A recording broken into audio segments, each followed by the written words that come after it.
नमस्कार दोस्तों, हमारे YouTube चैनल रंगीला म्यूजिकल ग्रुप में आपका स्वागत है। आज हम आपके लिए तो भोलेनाथ का बड़ा ही सुंदर सा भजन लेकर आए हैं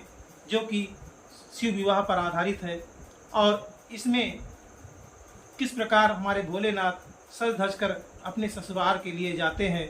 ससुराल में जब पहुंचते हैं तो वहां के लोग जब देखते हैं तो किस प्रकार भोलेनाथ का बखान करते हैं, आइए भजन के माध्यम से सुनते हैं। लेकिन उसके पहले हमारे YouTube चैनल को सब्सक्राइब कर लीजिए ताकि हमारी कोई वीडियो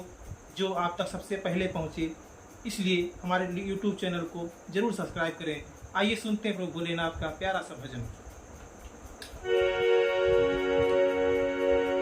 अरे बूढ़ावा बायल पे सवार हो चले ससुरार बौरावा, बूढ़ावा बायल पे सवार हो चले ससुरार बौरावा, बूढ़ावा बायल पे सवार हो चले ससुरार बौरावा, चले ससुरार हो चले ससुरार हो चले ससुरार हो, बूढ़ावा बायल पे सवार हो चले ससुरार बौरावा, बूढ़ावा बायल पे सवार हो चले ससुरार बौरावा।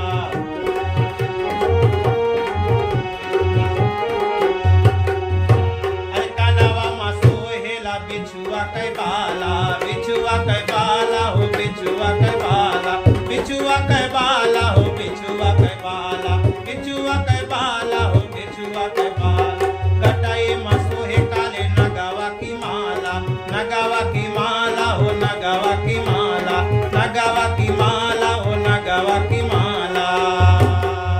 अरे जटा से बहेला गंगाधार हो चले ससुरार बौरावा, जटा से बहेला गंगाधार हो चले ससुरार बौरावा, चले ससुरार हो चले ससुरार हो चले ससुरार हो, बुढ़ावा बायला पे सवार हो चले ससुरार बौरावा, बुढ़ावा बायला पे सवार हो चले ससुरार बौरावा।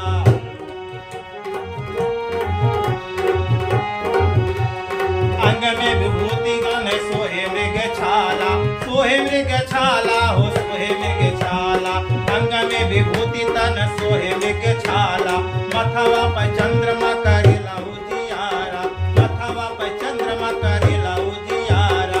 और अरे दुल्हा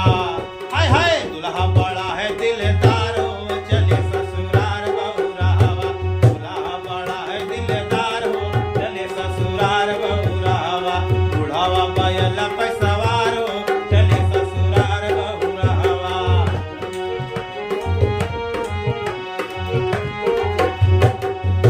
अरे भोले के रूपवा अनोखा बड़ा लागे, अनोखा बड़ा लागे, अनोखा बड़ा लागे, भोले के रूपवा अनोखा बड़ा लागे, अनोखा बड़ा लागे, अनोखा बड़ा लागे, भूतवै परतवै नाचे शिवजी के आगे, शिवजी के आगे हो शिवजी के आगे, भूतवै परतवै नाचे शिवजी के आगे, शिवजी के आगे हो शिवजी के आगे। अरे पहुँचे, हाँ पहुँचे, ओ पहुँचे हिमाचल